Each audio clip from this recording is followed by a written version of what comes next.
vamos a conectar con México para hablar de una de las escenas más terribles que nos ha dado el fútbol en sí en los últimos tiempos, la llamada tragedia del Estado Corregidora.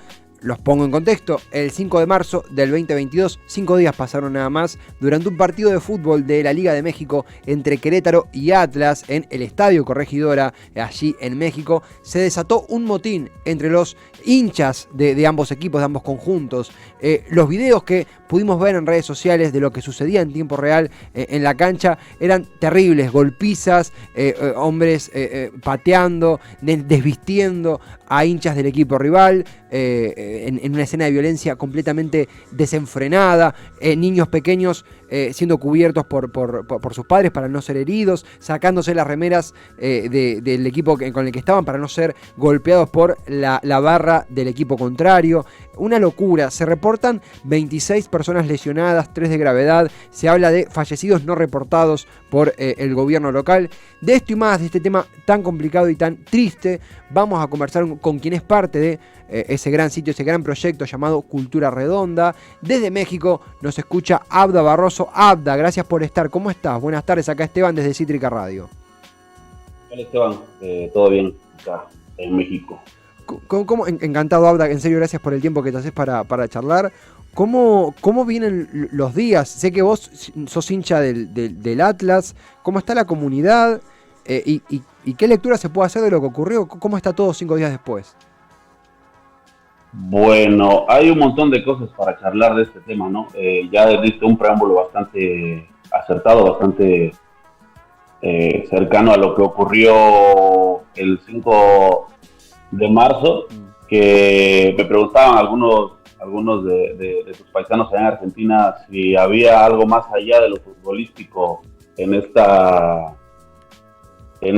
situación que se presentó.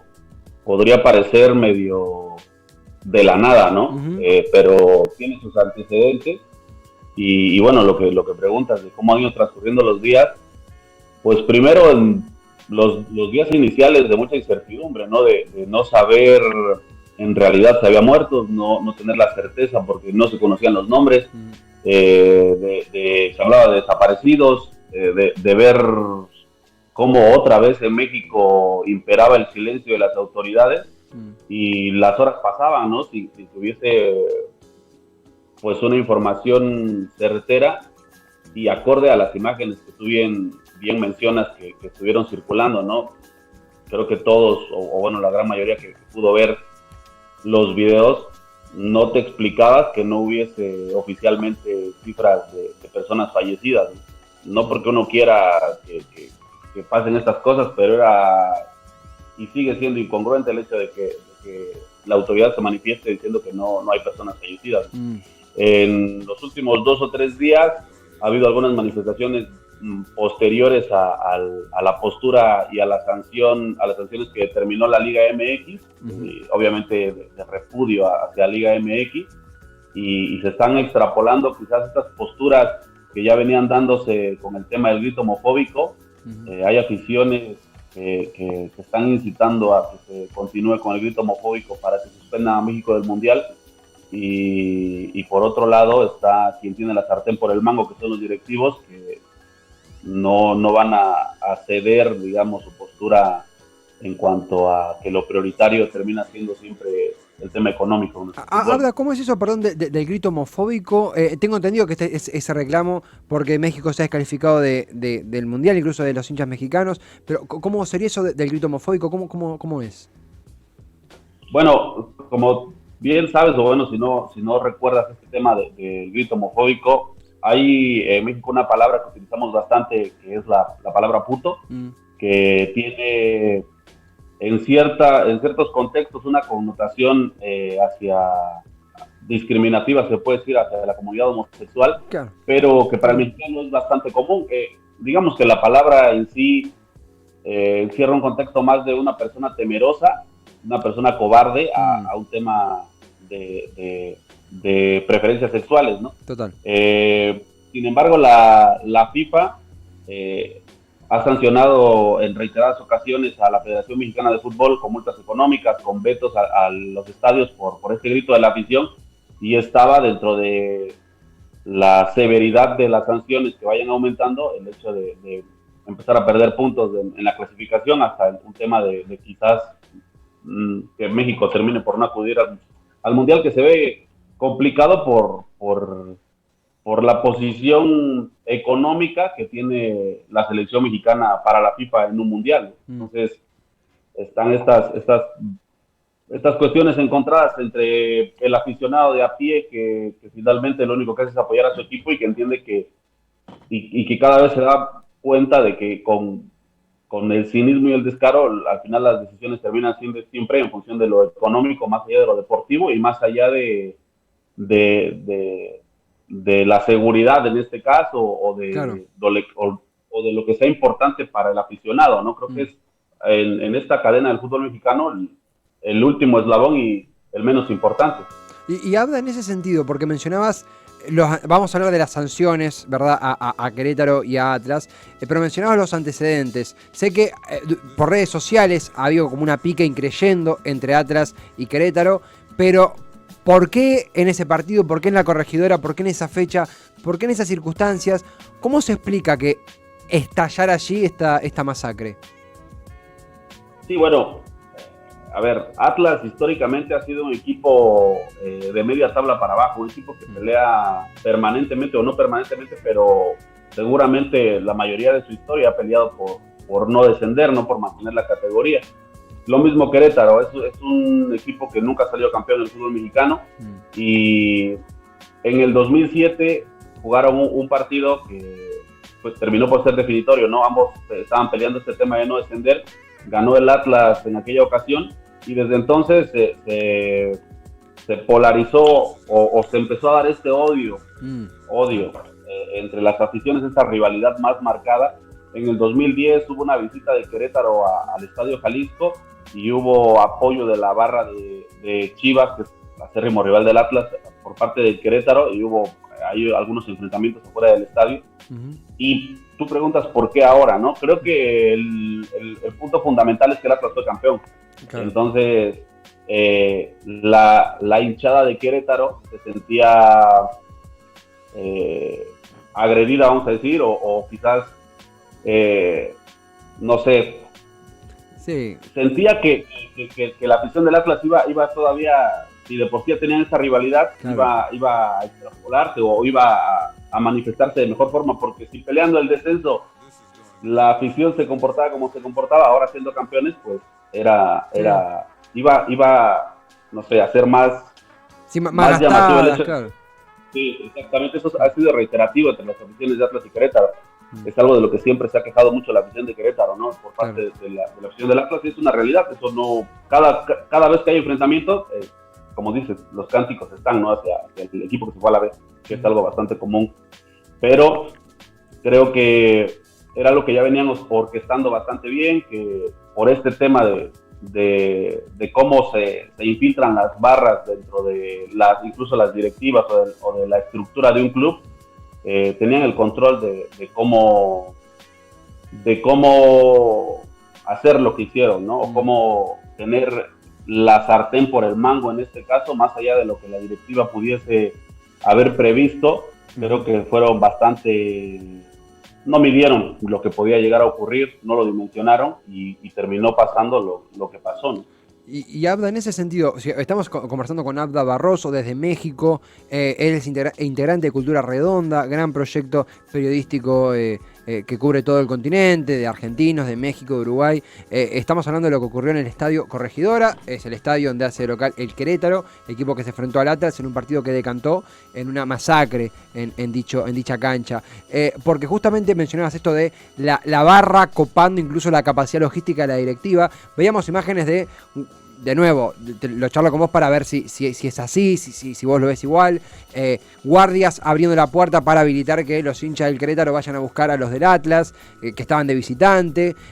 ¿Fue así? ¿Realmente fue una...? Si es así, estamos hablando de una masacre orquestada.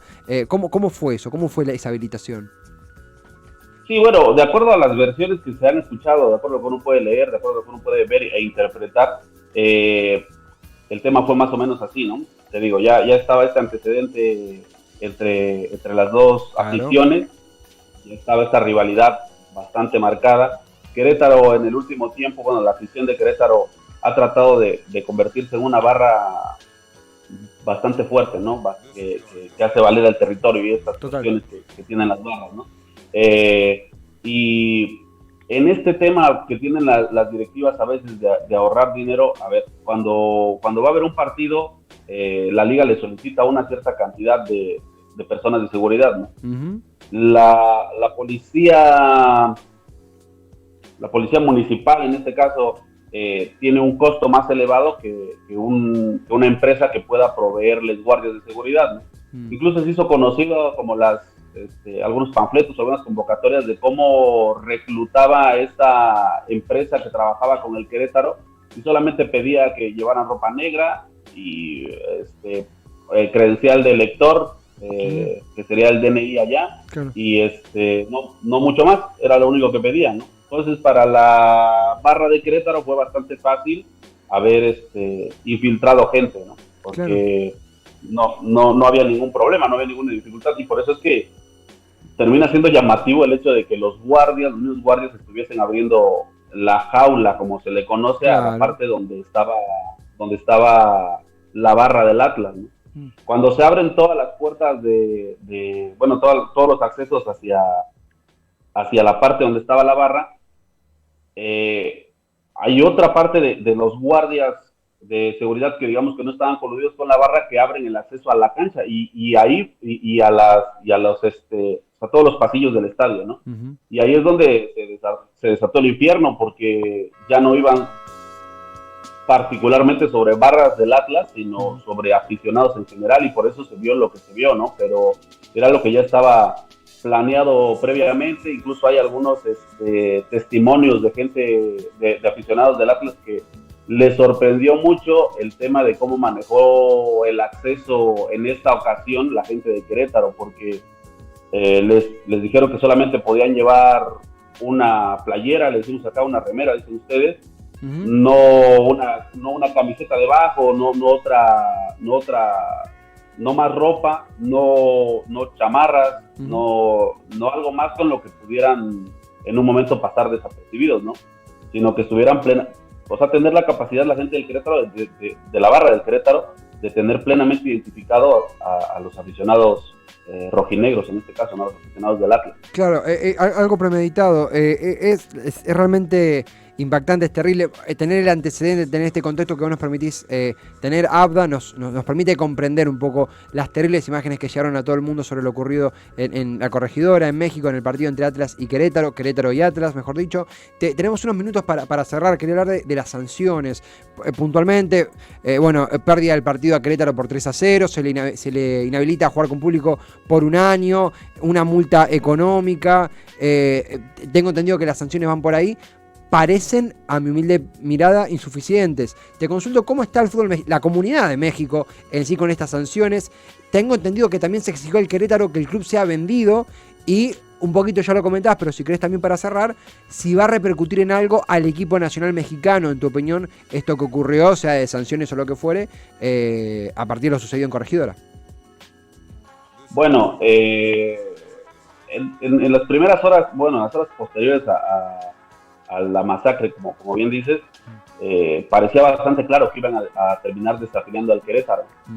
Sin embargo, en las horas previas a la reunión extraordinaria que fue el día martes, fue Jesús Martínez, profesionalmente obviamente, ¿no? Jesús Martínez, el presidente del Grupo Pachuca, quien estuvo cabildeando y quien estuvo haciendo labor para que no se llegara a la desafiliación del Querétaro, pensando en que quizás si las barras tienen esta fuerza y este poder de hacer prácticamente o de llegar a la desafiliación de un club, ¿qué te hace pensar que no iba a pasar con alguno de los otros clubes? Claro. Digo, Querétaro no tiene un peso específico entre la Liga Mexicana, ¿no? Pero si un día pasaba en la cancha de la Azteca, claro, iban a terminar desafiliando a América, difícilmente, ¿no? Claro. Entonces, volvieron a cuidar sus intereses y terminaron buscando sanciones un poco más laxas, devolvieron la potestad o la capacidad de dirigir o de definir cómo se trabajaba en Querétaro a Jorge Alberto Han, que es presidente del Grupo Caliente, que tiene también a los Xolos, y con el compromiso de que tiene que vender al equipo en menos de un año, ¿no? Creo que las sanciones terminan siendo hasta cierto punto risibles. Buscaron quizás darle validez o fuerza al tema de que era una especie de pugna o de lucha entre grupos delictivos, y no un tema de barras, ¿no? Al final de cuentas, las barras ni siquiera las terminan tocando. Hay una sanción a la barra de Querétaro y hay una sanción a la barra del Atlas para que no pueda asistir 6 meses como visitante. Pero todas las demás barras, que sigue siendo el problema, digamos, del fútbol mexicano, o bueno, uno de los problemas del fútbol mexicano, pues terminaron por pasar sin ningún contratiempo, ¿no? En cuanto a lo que preguntas del equipo nacional, difícilmente creo que lo había anticipado un poco antes, ¿no? Sí. Creo que difícilmente la FIFA se va a atrever a sancionar a México, porque sabe que es un enclave importante en el tema económico, ¿no? En el derecho de transmisión y en la gente que termina yendo al mundial y todas estas cuestiones. No creo que la FIFA se vaya a terminar dando un balazo en el pie, como no lo hizo la Federación Mexicana tampoco. Terminaron cuidando a sus intereses y sus agremiados. Total. Lamentablemente, ¿no? Abda, las circunstancias son terribles. Dicho esto, siempre conversar en la radio con vos y actualizarnos un poco sobre lo que sucede en México es algo que nos ayuda a contextualizar mejor. De nuevo, las circunstancias son sumamente terribles, pero siempre mantener el contacto es algo que recontravaloramos. Con mucho tiempo te contactamos y te copaste para conversar y ponernos al día. El agradecimiento a vos, a todo el equipo de Cultura Redonda, y esperemos que próximamente, en mejores circunstancias, volvamos a conversar. El gran abrazo y gracias en serio por el testimonio. No, al contrario, gracias a ti. Y bueno, me llamaba mucho la atención el tema de que la prensa internacional recogía solo 26 heridos, ¿no? Cuando las imágenes eran brutales, ¿no? Total. Y creo que este tipo de espacios, este tipo de oportunidades para conversar, te dan una visión quizás distinta a lo que marca siempre la agenda oficial o la línea oficial, ¿no? Entonces, yo te garantizo que hubo muertos, ¿no? Hay que ver, y desaparecidos, ¿no? Ojalá que esto no se termine convirtiendo en un México 68 o en otro Ayotzinapa, pero es México y lamentablemente las cosas aquí se manejan. Ojalá, como dices, que nos reencontremos en otras circunstancias, y te reitero el agradecimiento y te mando un abrazo también desde acá, desde México. Lo mismo para vos, que seguiremos de cerca el tema, lo mismo para vos, Abda. Gran abrazo, hasta la próxima. Hasta la próxima. Es Abda Barroso, de Cultura Redonda, contundente testimonio, análisis y reflexión sobre lo acontecido en la tragedia del Estadio Corregidora, en el partido entre Querétaro y Atlas. Una cobertura también mediática muy insuficiente que tapó, o una cobertura también gubernamental que no coincide lo que vimos en imágenes con los datos que se dan, y ni hablar la violencia de las barras que ensombreció una vez más una jornada, no solo en el fútbol mexicano, sino en el fútbol en sí, y es un día sumamente terrible para todos aquellos que disfrutamos de ese arte del fútbol. La pelota se manchó realmente.